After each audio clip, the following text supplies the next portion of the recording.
পবিত্র কোরআনে কেন ৪০ বছর বয়সকে বিশেষভাবে উল্লেখ করা হয়েছে? কেন হযরত মুহাম্মদ সাল্লাল্লাহু আলাইহি ওয়াসাল্লাম সহ বহু নবী রাসূল এই বয়সেই নবুয়তের মহান দায়িত্ব পেয়েছিলেন? পবিত্র কোরআনে ৪০ বছর বয়সকে মানুষের দায়িত্ব ও পরিপূর্ণতার বয়স হিসেবে বিশেষভাবে উল্লেখ করা হয়েছে। ইতিহাসে বহু নবী রাসূলগণ তাদের দায়িত্ব পেয়েছেন ঠিক এই বয়সেই। হযরত মুহাম্মদ সাল্লাল্লাহু আলাইহি ওয়াসাল্লামও নবুয়ত প্রাপ্ত হয়েছিলেন ঠিক ৪০ বছর বয়সেই। এটি শুধুই কাকতালীয় নয়, বরং এর মধ্যে গভীর তাৎপর্য রয়েছে। ইসলামী বিশ্বাস মতে প্রতিটি মানব শিশু জন্মগতভাবে ফিতরাতের আলোকে আল্লাহর নির্দেশনা বোঝে। সূরা রুমের ৩০ নম্বর আয়াতে ইরশাদ হচ্ছে, অতএব তুমি একনিষ্ঠ হয়ে নিজেকে দ্বীনের উপর প্রতিষ্ঠিত রাখো। আল্লাহর স্বভাব বা প্রকৃতি এটাই যে স্বভাব বা প্রকৃতির উপর তিনি মানুষ সৃষ্টি করেছেন। আল্লাহর সৃষ্টির কোনো পরিবর্তন নেই, এটাই সুপ্রতিষ্ঠিত দ্বীন।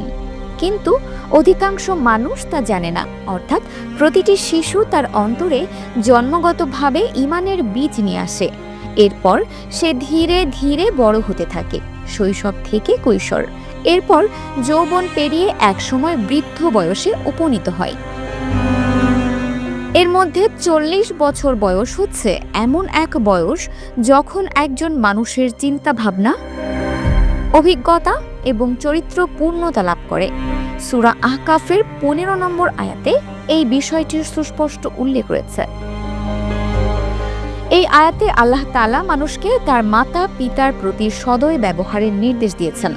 আয়াতে বলা হয়েছে, অবশেষে সে যখন পূর্ণ শক্তি লাভ করে এবং ৪০ বছরে পৌঁছে যায়, তখন সে বলে, হে আমার প্রতিপালক, তুমি আমাকে আর আমার পিতামাতাকে যে নিয়ামত দান করেছ তার জন্য কৃতজ্ঞতা প্রকাশ করার শক্তি আমাকে দান করো, আর আমাকে এমন সৎকর্ম করার সামর্থ্য দাও যাতে তুমি সন্তুষ্ট হও। তাফসীরের কিতাব থেকে জানা যায়, এই আয়াতে ব্যবহৃত এর শাব্দিক অর্থ শক্তি, সামর্থ্য। কোরআনের মোট ৬টি স্থানে এই শব্দটি এসেছে। তার মধ্যে সূরা আল আনামের ১৫২, সূরা ইউসুফের ১২, সূরা আল ইসরার ৩৪, সূরা আল কাহফের ৮২ এবং সূরা আল কাসাসের ১৪ নম্বর আয়াতে এর তাফসীর করা হয়েছে প্রাপ্তবয়স্ক বা পূর্ণ শক্তির কাল বলে। ১৮ বছর বয়সের দিকে যৌবনকাল শুরু হলেও তার পূর্ণাঙ্গতা আসে ৪০ বছর বয়সে। মূলত এই সময়ে মানুষের জ্ঞান ও বিবেকের পূর্ণতা পায়। এজন্যই মুফাসসিরগণের মতে প্রায় সব নবীকে ৪০ বছর বয়সের পরেই নবুয়ত দানে ধন্য করা হয়। নবুয়তের আগে রাসূল সাল্লাল্লাহু আলাইহি ওয়াসাল্লাম আল আমিন তথা সত্যতা ও বিশ্বস্ততার প্রতীক ছিলেন। কিন্তু নবুয়তের জন্য শুধু ভালো চরিত্রই যথেষ্ট ছিল না, দরকার ছিল জীবনের অভিজ্ঞতা, নেতৃত্ব গুণ ও সমাজ বোঝার ক্ষমতা। নবুয়ত প্রাপ্তির আগের ৪০ বছরের জীবনে তিনি বাণিজ্য করেছেন, পরিবার গড়েছেন এবং সমাজের নানা রকম সমস্যা প্রত্যক্ষ করেছেন, যা তাকে জীবন ও সমাজ সম্পর্কে একটি পূর্ণাঙ্গ দৃষ্টিভঙ্গি এনে দিয়েছে।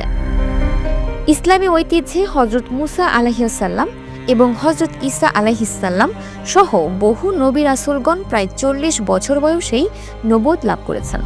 আরেকটি রহস্য হলো ৪০ বছর বয়স মানুষকে তার জীবনের দ্বিতীয় অধ্যায়ের দিকে নিয়ে যায়। এটা এমন এক সময় যখন মানুষ অতীতের শিক্ষা নিয়ে ভবিষ্যতের দায়িত্ব গ্রহণ করে। রাসূলুল্লাহ সাল্লাল্লাহু আলাইহি ওয়াসাল্লামের নবুয়ত শুরু হয়েছিল ঠিক তখনই, যখন মানবতার নেতৃত্ব দেওয়ার জন্য তিনি সর্বোচ্চ মানসিক ও আধ্যাত্মিক প্রস্তুতিতে পৌঁছে গিয়েছিলেন। সুতরাং ৪০ বছর বয়সে নবুয়ত পাওয়ার শুধুই সময়ের হিসাব নয়, বরং এটি আল্লাহর হিকমত, মানুষের পূর্ণতা ও দায়িত্ববোধের এক মহৎ নিদর্শন। কেননা ৪০ বছর বয়সকে আল্লাহর পক্ষ থেকে মানুষের দায়িত্বশীলতা ও পরিপক্কতার বিশেষ সময় বলা হয়েছে। Dinajpur TV multimedia desk.